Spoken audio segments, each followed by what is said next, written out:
dia a todos. E vamos continuar hoje falando a respeito das alterações que a Lei 14.382 promoveu nas leis 4591 e na Lei 6766.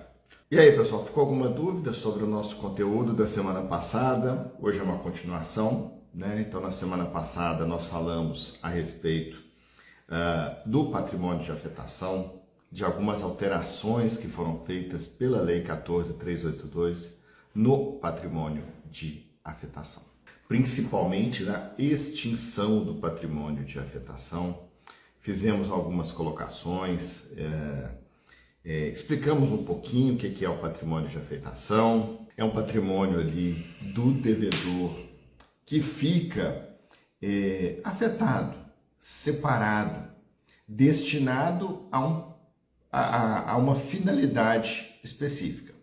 Então, por exemplo, na incorporação imobiliária, como você tem valores altos, que são os valores pagos ali pelos adquirentes dos imóveis, pelos apartamentos, pelos imóveis, você precisa de uma segurança por parte da incorporadora.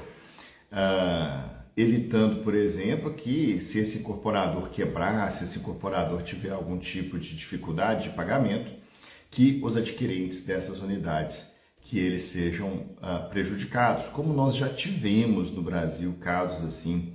O caso mais comum, que provavelmente alguns dos senhores conhecem, talvez até tenham trabalhado nesse caso, é o caso da construtora Encol, que quebrou e os adquirentes das unidades, eles tiveram ali alguns problemas. O patrimônio de afetação ele vem para isso. Você pega tudo que é relativo àquela incorporação imobiliária, você destaca isso dentro do patrimônio ali do incorporador e é aquilo ali que fica destinado ao pagamento das dívidas ali do empreendimento. Então, esse patrimônio de afetação não responderá pelas dívidas da incorporadora, ok? A incorporadora pode responder pelas dívidas da incorporação, mas esse patrimônio afetado não responderá pelas dívidas da incorporadora. É a mesma lógica que nós temos, por exemplo, na alienação fiduciária. Na alienação fiduciária, vamos imaginar que eu compro um lote e eu dou esse mesmo lote em garantia para a instituição financeira, já que eu precisei de pegar um empréstimo ali para o pagamento desse lote. Esse lote fica em alienação fiduciária. Esse lote continua no meu patrimônio. Esse lote não é repassado imediatamente ao patrimônio do banco. E só será repassado ao patrimônio do banco caso eu fique inadimplente. Se eu estiver adimplente, isso nunca acontecerá. Ou seja, este lote ele fica afetado ao pagamento de uma dívida específica. No caso, a dívida bancária. Ok? A lógica é exatamente a mesma. Ok? Maravilha, pessoal. Então falamos aí de como que vai ocorrer a extinção desse patrimônio de afetação, que passa a ter dispensa de averbação específica do cancelamento na matrícula. Pessoalmente não me agrada, falei isso com vocês na semana passada. Essa é uma averbação de custo extremamente baixo e a não averbação do cancelamento, ela acaba afetando a publicidade registral, o que nunca é bom. Agora, naquelas unidades que fiquem no estoque do incorporador, aí sim será necessário fazer essa averbação específica. Ou seja, vendeu, não precisa fazer a averbação de cancelamento. Parágrafo 1º do artigo 31-E da Lei 4591, com a redação dada pela 14.382. Tá? Mas lá no parágrafo 2º aparece que precisamos de averbação específica para aquelas unidades que fiquem no estoque do incorporador ou da incorporadora. O regime tributário diferenciado do patrimônio de afetação, ele está lá nos artigos 1º a 11 da Lei 10.931. É a lei que trata desse regime diferenciado. É um regime bastante interessante, que tem alguns benefícios para o incorporador que resolve adotar esse sistema. Tá? Então, em regra, conversando com os incorporadores, eles sempre dizem para a gente que vale a pena, que é interessante. Então, para que eles deem essa segurança para os adquirentes dos imóveis, criou-se um regime tributário diferenciado, uma forma de atrair esses incorporadores. Depois falamos ali sobre algumas alterações no artigo 32. Chegamos a falar também sobre o artigo 33, ou seja, o prazo de renovação dos documentos ele foi aumentado de 120 para 180 dias. Esse é um pedido, bastante comum dos incorporadores, porque a renovação dessas certidões ela acaba sendo algo custoso ali para o incorporador. Essa Lei 14.382 ela trouxe alguns pedidos, ela concretizou alguns pedidos dos incorporadores. Aquela questão de desnecessidade de averbação da extinção do patrimônio de afetação é uma delas. Não concordo, mas sed lex, dura lex, sed lex, a lei é dura, mas é a lei, então vamos que vamos. Ontem eu estava conversando com um colega aqui da região e a gente estava falando de algumas coisas que eu não concordo, mas que tá na lei, a gente cumpre. É assim que funciona nos cartórios extrajudiciais, pessoal.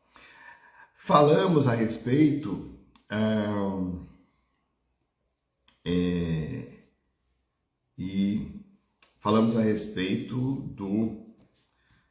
do artigo 43, que vai falar de algumas adequações à Lei Geral de Proteção de Dados. A Lei Geral de Proteção de Dados ela é um marco importantíssimo, uma forma de nós termos os nossos dados protegidos de invasões indevidas. Os cartórios estão tendo que promover uma série de ações para se adequar à LGPD, Lei Geral de Proteção de Dados. Tá? Falo para vocês, aqui no cartório, nós tivemos que fazer algumas intervenções, principalmente de informática, bastante significativas, para que a gente pudesse cumprir aí os requisitos da LGPD, principalmente em face a necessidades tecnológicas que nós temos hoje de integrar o ONR, o Operador Nacional do Registro, no caso do registro de imóveis. Então, assim, são questões que a nossa parte tecnológica ela fica mais vulnerável. Então, por exemplo, aqui no cartório eu tenho uma empresa de tecnologia da informação e de segurança da informação, que faz o monitoramento dos servidores do cartório, dos acessos a esse servidor, como que funciona. Tem ali equipamentos para proteger, proteger por conta de queda de rede elétrica, mas para proteger de ataques também, etc. Tudo para a gente tentar diminuir, quanto possível, ataques cibernéticos, invasão dos dados que constam ali do acervo do cartório, que são dados sensíveis, são dados extremamente importantes na vida das pessoas. Entretanto, dito isso, e aqui, falando aqui do artigo 43, mas trazendo para a realidade dos cartórios, o artigo 43 falou ali da necessidade de adequação do incorporador à LGPD, dados que podem ser colocados, dados que não podem ser colocados, mas eu sou bem crítico à aplicação da LGPD na atividade fim dos cartórios. Por quê? Os cartórios, eles fazem parte de um sistema dos registros públicos. Não é dos registros privados, não é dos registros secretos, muito menos. Os registros são públicos. Então, nós devemos, do verbo somos obrigados a, né, dar certidão daquilo que nos é solicitado. Sempre foi assim, inclusive a pessoa não precisava nem, não precisava nem indicar motivo, né? Ok? Então, se chegar uma pessoa e pedir uma certidão da matrícula tal que não é dela, eu tenho que emitir essa certidão. Né? Existem algumas questões, algumas situações mais complicadas, a pessoa pede uma certidão muito extensa, com informações demais, a gente precisa verificar isso. Mas a essência dos registros públicos é que eles são públicos. A essência dos registros públicos é a publicidade. Então, nós precisamos sempre ter isso em mente quando falamos de LGPD e cartórios. E a Lei 14.382, ela também colocou lá no artigo 43 da Lei 4591 algumas situações que podem levar à destituição do incorporador.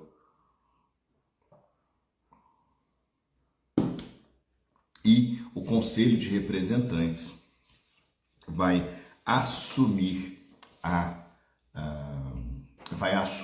administração ali daquele empreendimento. Ok, pessoal? Então terminamos aqui, já terminamos o resumo da semana passada e já começamos a entrar nos demais itens que foram alterados pela Lei 14.382 na Lei 4591. Lá no artigo 44 foi repetido que é a obrigação do incorporador averbar a construção do empreendimento. Então aqui, mais uma vez, vocês já me viram falando que a gente precisa diferenciar alguns procedimentos registrais estado a estado. Na grande maioria dos estados, São Paulo, por exemplo, quando você faz a incorporação imobiliária, você não institui o condomínio edilício. Por quê? Porque a instituição do condomínio edilício, nesses estados, demanda a realização prévia da averbação de construção. Você só vai instituir o condomínio edilício nesses estados depois que a obra estiver pronta e acabada. Ou seja, você construiu o prédio lá de 10 andares, 20 andares, sei lá.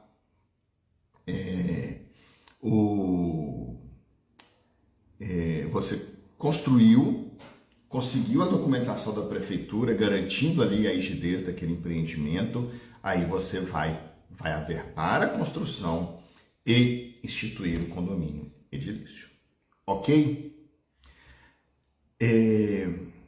Em outros estados, Minas, por exemplo, nós antecipamos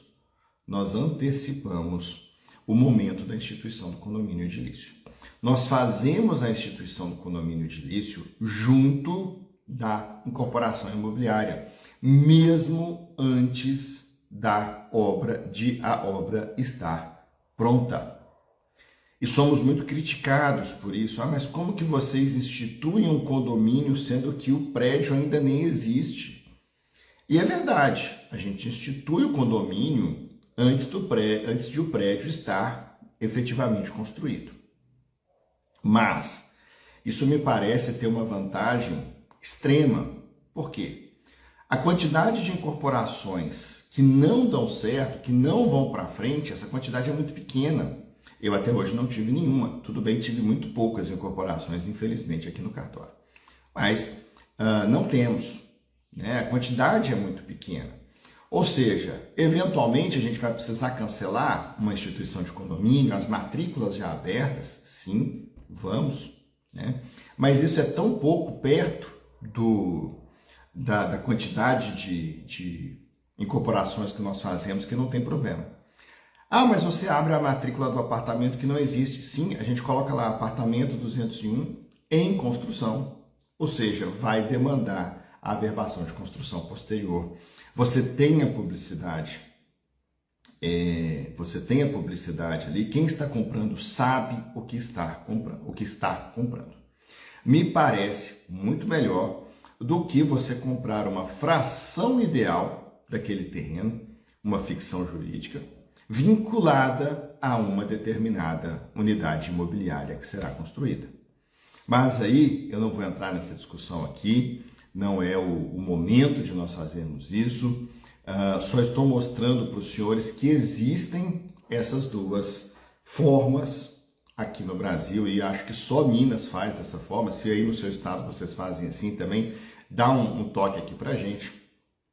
E a Lei 14.382, ela tomou parte dos demais estados. Ela fala, inclusive, na instituição de um condomínio edilício,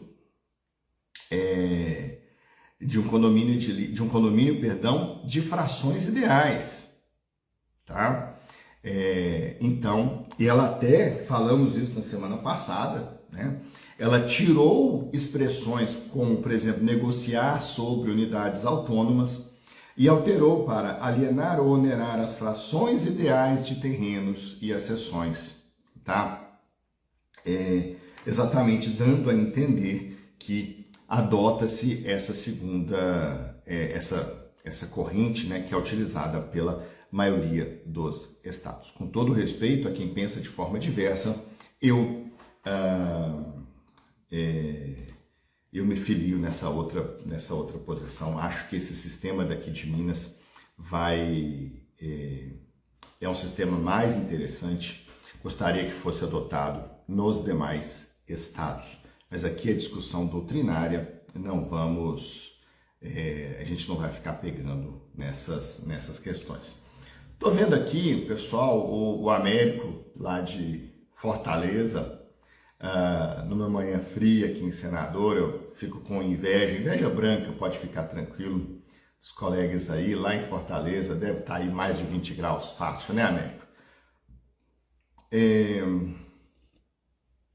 O Manuel Luiz colocou aqui uma questão, mas eu não entendi. Existem algumas formas de se fazer essa incorporação a preço de custo, etc. Não é o objeto nosso aqui, tá, Manuel?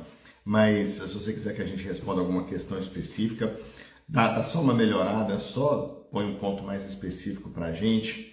O Américo está falando aqui que lá em Fortaleza ele pede certidões pela central e não pergunta o motivo. Lá você indicando o número da matrícula realmente não é de se perguntar o motivo não, tá, Manuel? O que acontece? Aí falando um pouquinho da prática, tá? No balcão do cartório, é muito comum a pessoa chegar e falar assim, eu preciso da cópia da escritura. É o que eu ouço com mais frequência, tá? Eu preciso da cópia da escritura.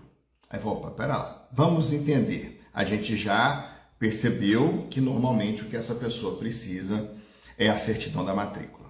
Ok, beleza.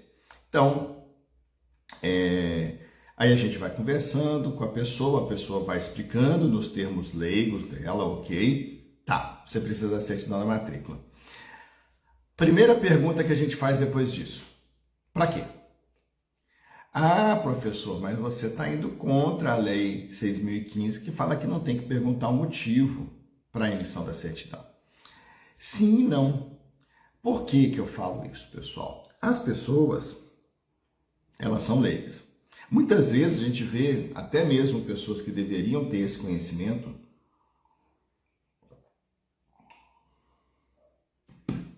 sem entender muito bem a diferença entre as certidões. E aí, você precisa dessa certidão para quê? Eu preciso porque a companhia de luz aqui está pedindo para poder ligar lá a energia para mim. Ok, é uma certidão de inteiro teor. Maravilha. Não, eu vou alienar. Eu estou vendendo essa propriedade, eu estou comprando essa propriedade. Então nós vamos fazer para você ou a certidão de situação jurídica atualizada do imóvel, ou ainda aquelas certidões de inteiro teor, negativa de ônus e negativas de ações. Tá? Então a gente pergunta o motivo, não é para nos intrometermos na vida da pessoa, mas sim para entender do que a pessoa precisa. Infelizmente, a gente só que é onde infelizmente as pessoas não têm esse conhecimento, tá? Então a gente tenta facilitar essa questão. Ok? Muito comum, pessoal, as pessoas chegam aqui no balcão do cartório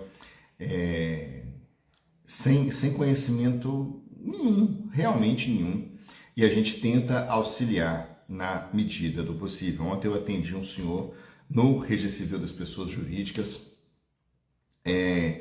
e assim, você vê a dificuldade da pessoa, a gente tenta explicar com termos não técnicos, tal, mas realmente, por vezes, é complicado. Uma vez eu atendi uma senhora, isso foi no RI mesmo, no Registro de Imóveis. Era um caso complicado, vários inventários, etc. E eu lembro que eu fiquei mais de hora com essa senhora lá na minha sala, entendendo a situação dela e explicando o que ela ia precisar fazer. E ao final, ela virou para mim e falou assim: doutor, eu não entendi tudo que o senhor falou, não. Vou ser bem sincera com o senhor. Mas pelo menos agora eu tenho um rumo. Então, ok, né? Se a gente consegue dar o rumo para as pessoas, já está de bom tamanho. Mas voltando aqui, gente, deu uma fugida aqui, não tem problema não. Independente de onde você estiver, independente se você institui o condomínio antes ou se você institui o condomínio lá na frente, tá? É obrigação do incorporador averbar a construção. Isso, por vezes, a gente tem problema, né? Que o incorporador, ele vende aquela unidade dentro da incorporação e aí ele fala: não preciso mais mexer com nada. E não é bem assim. Precisa sim. A sua responsabilidade como incorporador é de promover a averbação da construção no registro imobiliário. E essa averbação de construção, ela é feita na matrícula mãe e, se necessário, se já tiverem sido abertas as matrículas filhas, também deve ser transportada aí para as matrículas filhas, tá? Exatamente. Por quê? Para que se saiba que aquela construção está concluída. Então, aqui em Minas, você abre a matrícula assim: apartamento 201 do edifício tal, vírgula, em construção, vírgula, área privativa, área acessória, tal. Todos os requisitos da matrícula. Depois, aí você pode até ter uma compra e venda. Olha, o incorporador vendeu para onde? Beleza? Maravilha. E depois vem lá uma averbação de construção. Olha, a construção deste apartamento foi concluída da seguinte forma: vai apresentar CND, vai apresentar a BITS e toda a documentação necessária. Ok? Nos estados em que você não abre matrícula, em que você não institui o condomínio ali, né, no começo, lá na frente você vai averbar a construção, instituir condomínio, abrir as matrículas. Tá? Essa questão da abertura das matrículas, junto da instituição de condomínio e junto do registro do loteamento, né? Tô fugindo não, mas estou trazendo um assunto correlato, que é o loteamento aqui. Me parece extremamente importante, tá? E por quê? Porque isso garante segurança jurídica para quem está comprando. A pessoa sabe exatamente o que ela está comprando. Na escritura já vai constar o número da matrícula, as especificações daquele imóvel, a descrição daquele imóvel, exatamente da forma como esse imóvel é na realidade. É por isso que eu sou um crítico aí desses que, não, você só vai abrir matrícula lá na frente na hora que vender esse imóvel. Isso faz uma bagunça no acervo do cartório que vocês não têm ideia. E isso retira a segurança jurídica dos adquirentes, que é mais importante ainda, tá? Então, esse custo não é um custo elevado. Nós estamos falando aí, aqui em Minas, pelo menos, nessa tabela da estadual, mas a abertura de matrícula em Minas custa R$60 aproximadamente por matrícula, R$66, se não me engano. Não é um custo, assim, um custo tão alto. Ah, mas se tiver muita matrícula no imóvel, vai ficar um custo alto? Esse custo acaba sendo proporcional ao próprio custo da incorporação daquele empreendimento que você está erguendo ali, ok? Então, isso facilita e isso traz segurança jurídica para o adquirente. Eu tenho loteamentos antigos aqui em que era feito nesse sistema. Só vai abrir matrícula na hora em que houver a venda da unidade. Então, quando vem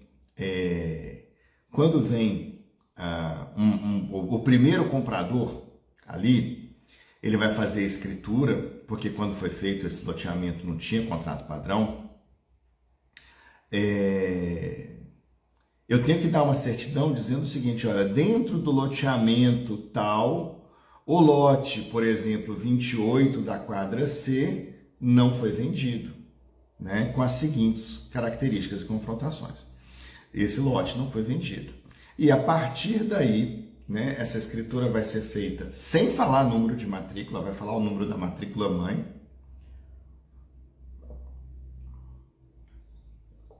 Vai falar o número da matrícula mãe.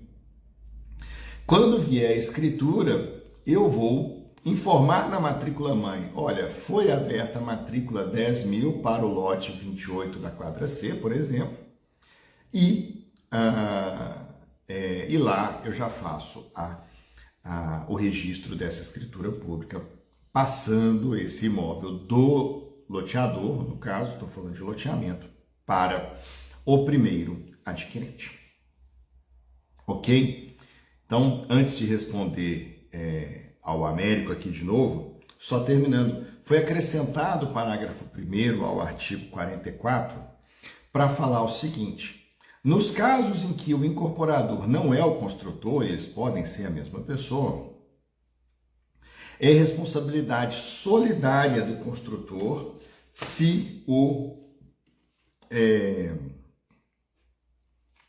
incorporador não requerer a averbação de construção.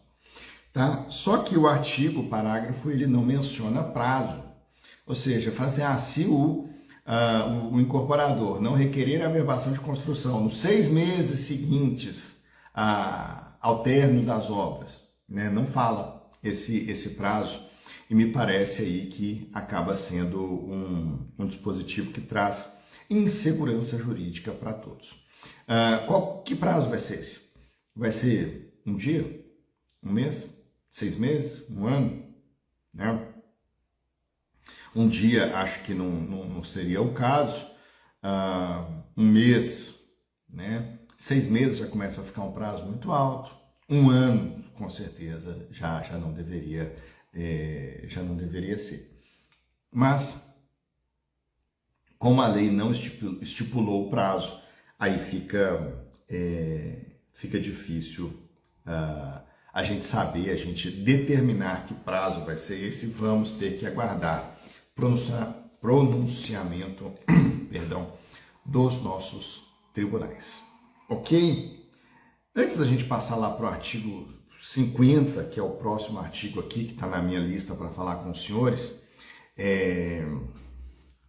o Américo colocou aqui, né? Ensino fundamental deveria haver matéria sobre edificações, documentação imobiliária, exemplo de técnicas comerciais e OSPB, Organização Social e Política Brasileira. Eu também tive.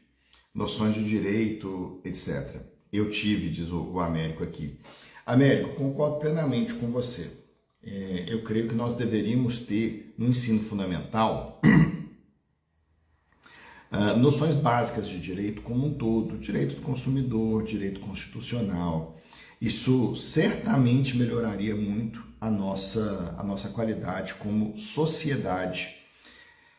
Mas, infelizmente, não existe por parte daqueles que efetivamente determinam o que vai acontecer no nosso ensino fundamental E não estou falando do governo A ou do governo B, não estou falando do governo de direita ou do governo de esquerda, de todos eles, tá? Não existe esse interesse.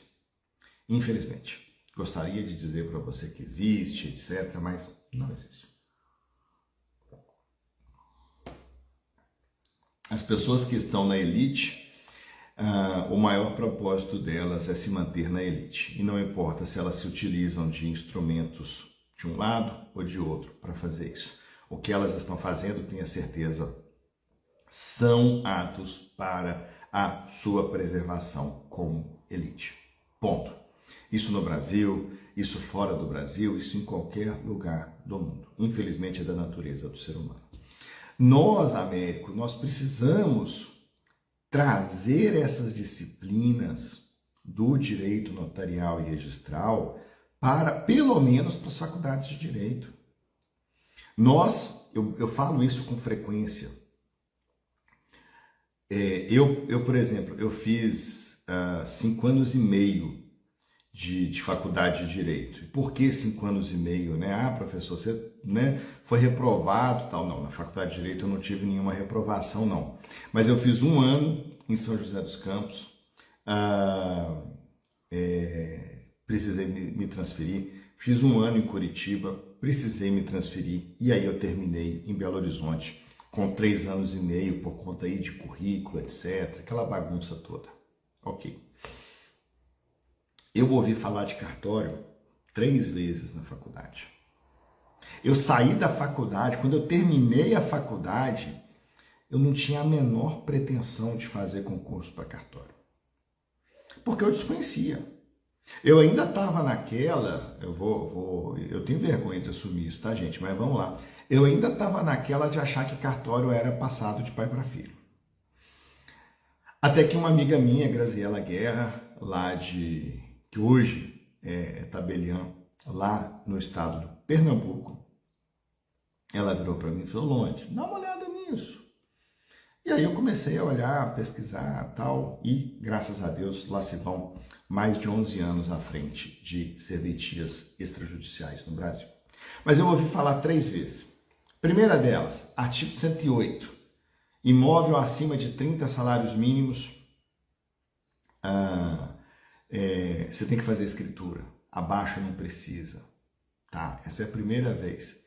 E aí, falo para vocês o seguinte, gente, tem diversas situações acima de 30 salários mínimos que você não precisa de escritura, e existem situações em que abaixo de 30 salários mínimos você precisa de escritura. Nunca me contaram isso na faculdade. Segunda vez que você ouve falar de cartório na faculdade. Imóvel comprou, tem que registrar. Ponto. Independente do valor. Ok. Terceira vez que você ouve falar de cartório na faculdade. Título de crédito, não pagou, protesta. Ponto.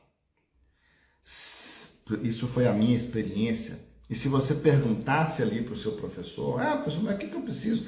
Isso é com aquele povo lá de cartório. Isso aí eu não sei. Tá? Minha namorada faz direito. E eu acompanho, eu converso muito com ela a respeito da grade e tal. E na faculdade dela, eles falam bastante de direito notarial e registral. E eu fico muito feliz com isso. Eu falo isso para ela com frequência. Eu acho interessante que isso venha na faculdade. Porque, gente, é absurdo, me desculpe, é absurdo você falar de direitos da personalidade, você falar de nascimento, você falar de casamento, de família, direito de família, você falar de óbito, sem falar nos cartórios de registro civil das pessoas naturais. Gente, desculpa, é ridículo você fazer isso. 99% das faculdades faz assim, tá? É absurdo você ter 1 semestre, 2 semestres vendo ali direito civil, contratos, sem falar do cartório de notas. É absurdo você passar 1 semestre falando de direitos reais, mobiliários, por exemplo, e não falar do RTD, do Registro de Títulos e Documentos, e não falar do registro de imóveis. É absurdo você passar um semestre, ou em algumas faculdades, meio semestre, que eles juntam títulos de crédito com falência, recuperação e falência, e não falar minimamente do cartório de protesto. Assim como é um absurdo você falar sobre as pessoas jurídicas previstas no Código Civil e não falar sobre o cartório de registro civil das pessoas jurídicas. Mas, infelizmente, essa é a realidade na maioria das nossas faculdades. Então, Américo, nós temos um caminho muito longo a percorrer, tá? Mas acho que a educação, ela é o instrumento no singular mesmo, que vai nos levar a uma melhora da sociedade, inclusive nessa questão de nós termos direitos, né, noções de direito lá no ensino fundamental, em todas as faculdades, e no curso de Direito, e nos cursos de Engenharia também, Engenharia Civil. Você precisa entender uma incorporação imobiliária, você precisa entender a elaboração de um quadro da NPR, por exemplo. Isso precisa ser detalhado, esmiuçado numa faculdade de Engenharia, por exemplo. E aí eu te confesso que eu não sei como que está a parte a parte da educação. Então aqui o Américo, o Luiz Clemente, nas faculdades federais então, estão ensinando a educar. Infelizmente nós temos um problema sério de educação, o Luiz. O nosso problema de educação, ele é muito sério. Eu fiz duas faculdades, eu fiz faculdade de Química e depois fiz a faculdade de Direito. Era uma época diferente, era uma época em que a gente tinha um respeito pelo professor, por mais você tinha aquele aluno que o desrespeito era matar a aula, né? Hoje não. Hoje nós estamos num momento complicado, e não é de hoje, eu não estou falando do governo atual, só para deixar isso claro, tá? Mas assim, nós precisamos mudar, fazer essa mudança a partir da gente, tá Luiz? Nós precisamos, sabe? Porque o aluno reclama que o governo é corrupto, mas ele cola, né? O aluno reclama que a educação está mal, só que ele não faz os trabalhos que estão na obrigação dele de fazer, ele não leva a sua faculdade a sério. Tantas pessoas aqui na nossa volta, vamos sair da educação, que não fazem a sua parte, mas querem cobrar do outro, que o outro faça a parte dele. Não existe isso. Cada um de nós precisa fazer a sua parte. Desculpe um desabafo aqui. Imobiliária Ebenezer. Tem um cliente que comprou um lote em uma construtora há cerca de 30 anos, pagou parcelas em muitos anos e hoje o loteador faleceu. Agora a família não quer fazer inventário e também não quer emitir autorização para escritura, né? Veja, não sei o nome da pessoa aqui, mas eu vou chamar de Ebenezer, que é o nome da imobiliária. Você tem algumas opções aqui, você pode pensar numa adjudicação compulsória, você pode pensar eventualmente numa uso campeão. Caso eles efetivamente não queiram fazer essa compra e venda, você pode pensar nessas outras hipóteses, tá? A Débora Regina Pontes, lá de Pará de Minas. Na faculdade eu era quase a professora do professor. Gente, super comum, tá? Não vamos achar, a imobiliária Ebenezer tá aqui, é o Jorge Luciano. Obrigado, Jorge.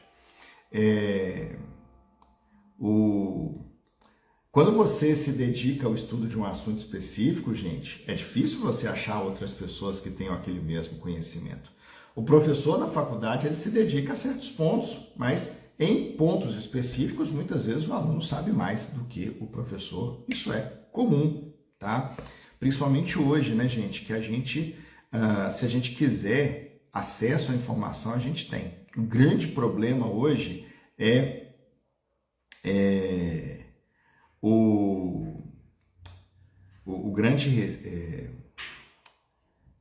o grande problema hoje é você saber qual é a informação relevante. Antigamente, na minha época de criança, de adolescente, o problema era ter acesso à informação.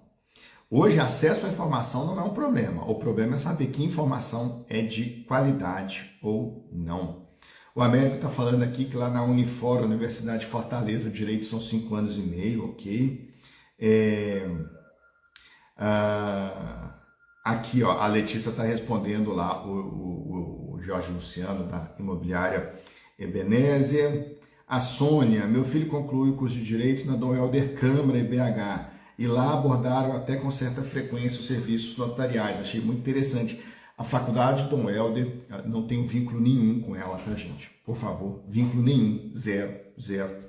Conheço, não sei se ele ainda é o coordenador da pós-graduação, mas foi o coordenador, cara excelente, da pós-graduação, e o curso da Dom Helder me parece um curso muito, muito interessante. Repito, estou falando isso aqui, não recebo um centavo da Dom Helder. O contato foi que uma vez eu fiz o processo seletivo para o mestrado lá na Dom Helder. Fui aprovado, mas acabei não cursando. Minha filha, aqui o Américo, minha filha fez graduação no final do ano, Direito UFC, creio que não seja Ultimate Fight Championship, né? Deve ser a universidade, né, tal, e não sei o que é o UFC aqui, o Américo, me responde aqui, por favor. E apenas uma cadeira de Direito Imobiliário. Já é um avanço. Ter uma cadeira de Direito Imobiliário, ainda que facultativa, que optativa, já é um avanço. Eu não tinha nem isso, tá? Na minha faculdade. Cris, beleza, exatamente, a mudança começa em nós. O Ricardo de Souza, verdade, Ricardo. No meu caso, em vários períodos, não tínhamos aula todos os horários. Perde-se isso, né? Vamos lá, a Neide, doutor Longe, anteriormente o CRI estava muito longe dos profissionais, havia uma ideia de separação, por isso havia um fantasma quando você dava entrada a um documento para registro. Sim, verdade, né? E aí, Neide, a gente precisa estar perto das pessoas, isso aqui é uma forma da gente estar perto, né? Ainda que online. E eu aqui no cartório eu faço questão. Se a pessoa pede para falar comigo, se eu posso naquele momento, porque às vezes, né? Por exemplo, segunda-feira eu fiquei fazendo um serviço que eu levei o dia inteiro.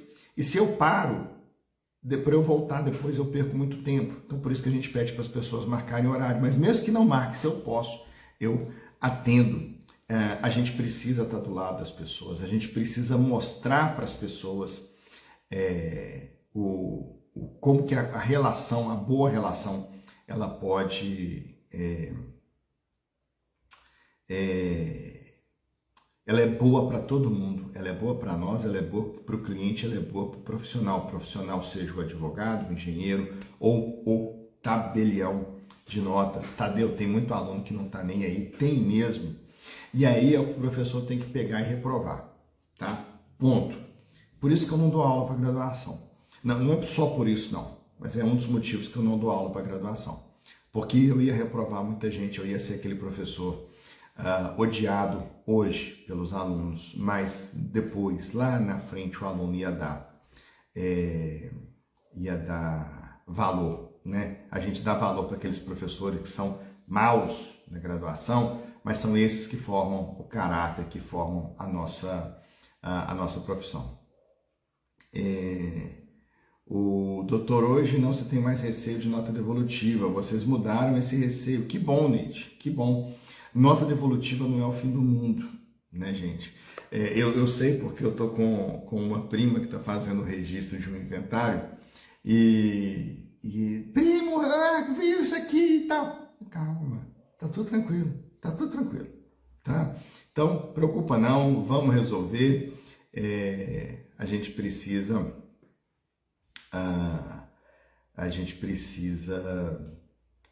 ter calma e resolver tecnicamente, porque a nota devolutiva ela é um documento técnico.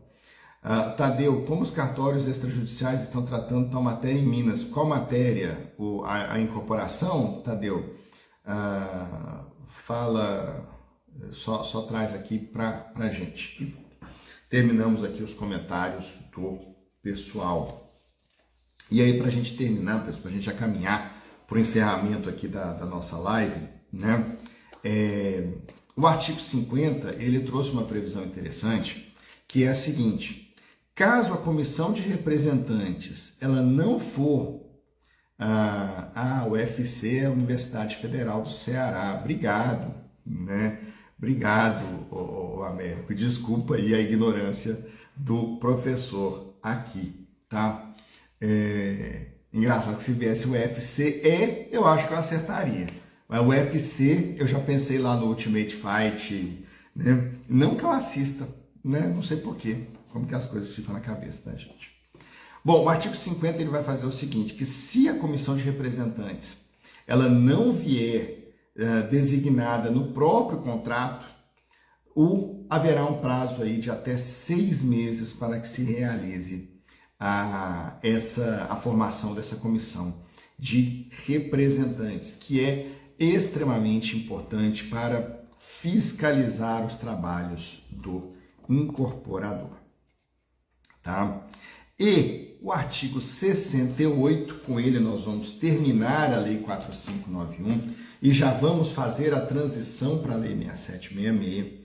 Esse artigo 68, ele vai fazer o seguinte, ele fala, olha, as disposições da Lei 4591, elas que relativas à incorporação imobiliária, porque a 4591 tem outros temas, elas vão ser aplicadas à alienação de lotes em loteamentos e desmembramentos, vinculada à construção de casas isoladas ou geminadas, promovidas por proprietário, construtor ou algum ente da federação. Isso não torna aquele loteamento, aquele desmembramento um condomínio edilício, tá? Mas aplicam-se a esses empreendimentos as regras da incorporação imobiliária. Não estamos falando de condomínio edilício, mas estamos falando de aplicação das regras da incorporação imobiliária a esses empreendimentos de loteamento e desmembramento vinculados à construção de casas separadas ou geminadas. Muito específico aqui o dispositivo. E eu vou repetir porque isso aqui é importante. Não há a formação aqui de condomínio edilício. Ok? Terminamos com isso as alterações na Lei 4591.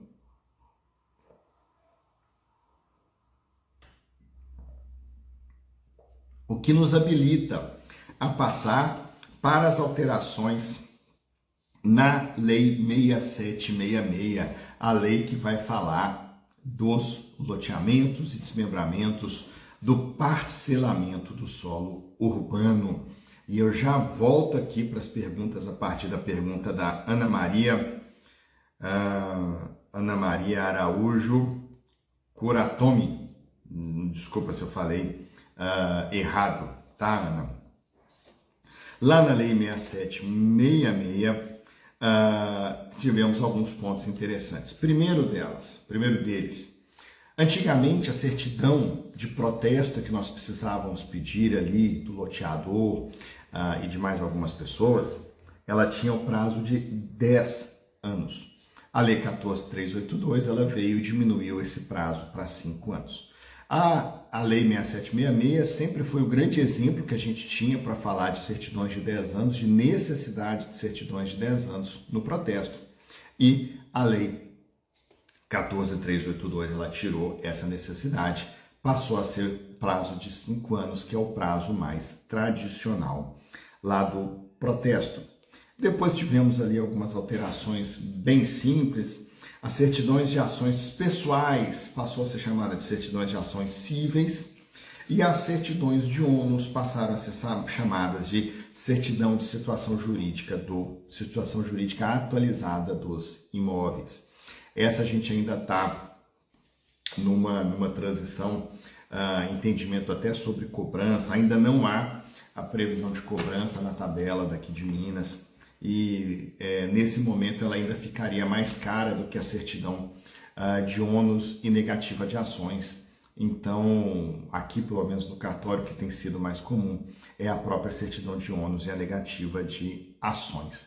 Apesar de que hoje é perfeitamente possível que se faça uma certidão, uma escritura pública de alienação de imóvel apenas com a certidão atualizada na matrícula. Nesse caso, o tabelião ele deve fazer a análise dessa matrícula e deve certificar na própria escritura a inexistência de ônus e a inexistência de ações. Na prática, aqui, os tabeliães continuam exigindo as certidões em que o registrador de imóveis faz a atestação dessas questões. Existência ou não de ônus, existência ou não de ações. Ok? Quando o loteador for sociedade anônima aberta, as certidões podem ser substituídas pelas informações trimestrais que essas sociedades anônimas têm que manter, têm que enviar, né, de forma pública para a CVM, essas entidades que controlam o mercado de capitais. O parágrafo 7º, esse aqui é extremamente interessante. A gente precisa de certidões cíveis do loteador. E de algumas outras pessoas também. Normalmente essas certidões são negativas, ok. E quando essa certidão ela é positiva, né? Antigamente a gente precisava pedir uma certidão de objeto e pé desse processo, para a gente saber o que é, do que se tratava, qual era o valor, etc. O parágrafo 7º vai falar do artigo 18, né? Eu estou falando do artigo 18 da Lei 6766, desculpa. Ele vai falar o seguinte, olha, se aquela impressão do andamento processual que você pode pegar na internet for suficiente para você saber a eventual repercussão dessa demanda, essa impressão pode substituir a certidão. Maravilha, excelente meio de desburocratização. E para a gente terminar, o artigo 19, ele trouxe os dias corridos para a impugnação ao edital. A Lei 14.382, ela trouxe a previsão de dias úteis para a contagem dos prazos como regra, mas ela fez questão de alterar aqui a Lei 6766 para prever que são dias corridos. Ok, pessoal? Com isso, nós terminamos as alterações da Lei 14.382 na Lei 4591 e na Lei 6766.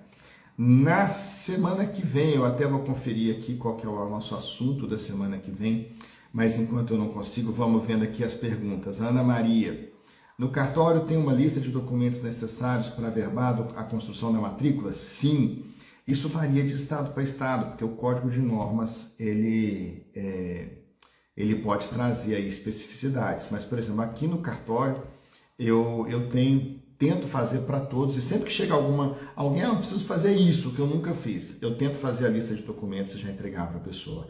É uma forma que a gente tem de facilitar a vida do cliente, tá? O Tadeu, as questões de lavratura e de escritura de inventários, campeão de justiça, pois muitos não querem fazer, obrigando a judicialização das matérias. Vamos lá, Tadeu. Esses serviços, eu sou da opinião de que se você está numa profissão X e tem maus profissionais nessa profissão X, o bom profissional tem que querer que esse mau profissional seja devidamente orientado e eventualmente punido. Tá? Então vamos lá. Lavratura de escritura de inventário. Se algum cartório de nota se recusar a fazer,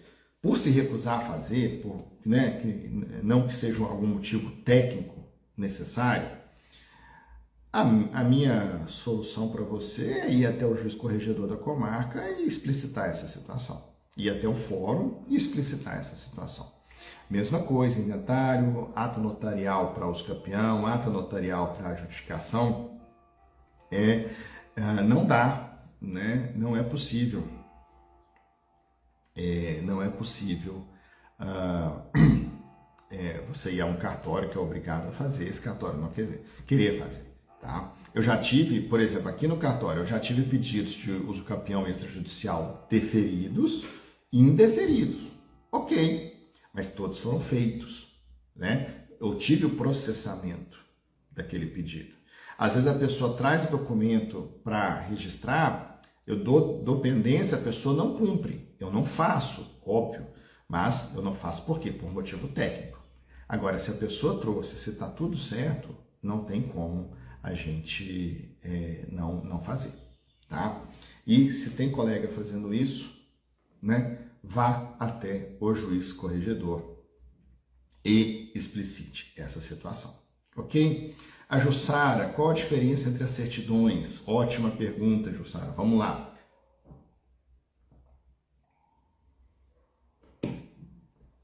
A certidão de inteiro teor é a certidão que vai trazer todo o histórico da matrícula. Como aquela matrícula nasceu, como aquela matrícula se desenvolveu.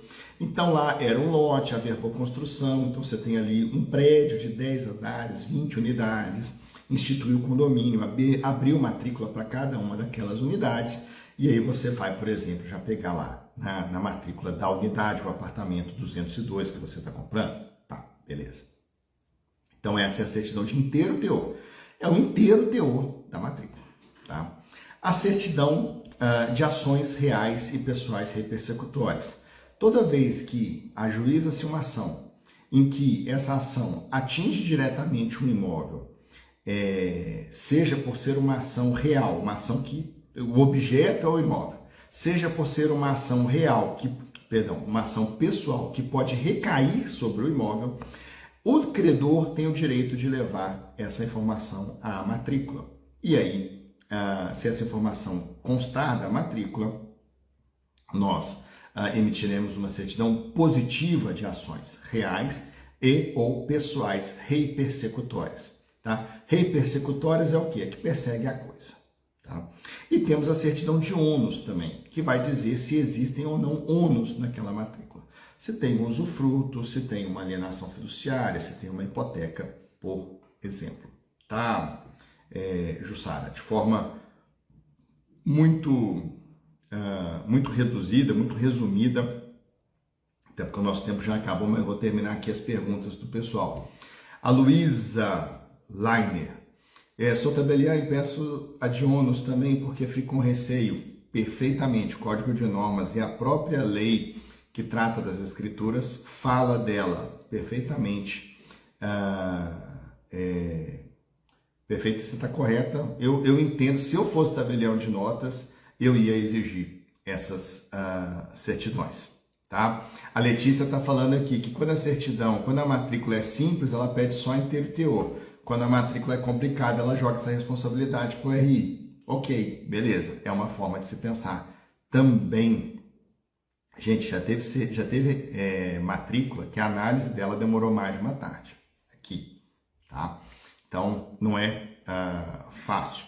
O Renildo está perguntando, já temos material sobre condomínio de lotes? Renildo, eu comprei um livro sobre condomínio de lotes, mas eu ainda não consegui pegar para ler. Está lá no cartório. Tá lá no cartório. O cartório é aqui em cima, né?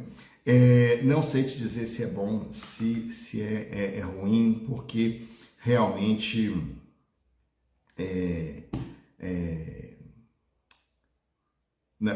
a literatura ainda é muito pouca. Temos vários assuntos que a gente ainda está pendente de boa literatura. A Letícia está falando, gente, essas escrituras, uso campeão não, mas inventário, etc., você pode escolher qualquer tabelião, tá? Então, se um tabelião não está fazendo, procura outro, né? Vai ser mais fácil, você vai ser mais bem atendido. Existem cartórios fantásticos, tá? Cartórios de notas fantásticos. Aqui em Minas, em todos os estados da federação. A Jussara, e a outra que substitui a de ônus é a de situação jurídica atualizada. O Américo até já respondeu aqui. O Edson, na matrícula de inteiro teor, veja, na certidão de inteiro teor da matrícula vai mostrar as condições tanto da unidade também do condomínio, vai constar tudo que tem naquela matrícula, Edson. Então, no caso, imaginando um condomínio edilício, vai constar as informações daquela unidade, por exemplo, apartamento 302 com tantos metros quadrados de área privativa, tantos metros quadrados de área acessória, papapá, né? Todas as informações. E vai ter uma verbação indicando onde está registrada aquela convenção de condomínio. Essa convenção de condomínio ela é registrada no livro 3 do RI, então você vai poder pegar uma certidão também dessa